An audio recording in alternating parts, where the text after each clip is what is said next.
পঞ্চগড়ে ডেঙ্গু ও চিকুনগুনিয়া রোধে পরিষ্কার পরিচ্ছন্নতা অভিযানের উদ্বোধন করেছেন পানি সম্পদ প্রতিমন্ত্রী ফরহাদ হোসেন আজাদ। বৃহস্পতিবার পঞ্চগড় আধুনিক সদর হাসপাতালে ও উপজেলা পরিষদ চত্বরে এ কাজের উদ্বোধন করেন তিনি।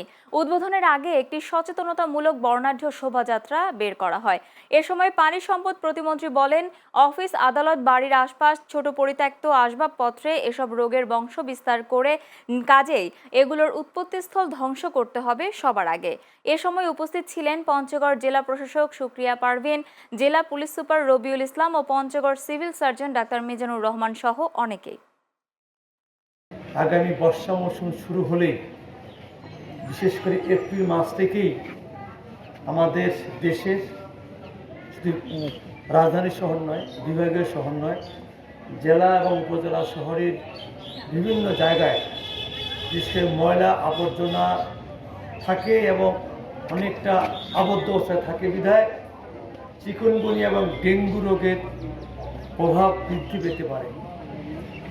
এই ডেঙ্গু রোগ এবং চিকুনগুনিয়া আমরা যদি প্রতিরোধ করতে চাই, শুধু আমরা পরিষ্কার পরিচ্ছন্ন নয়, আমাদের জনসচেতনতা তৈরি করতে হবে।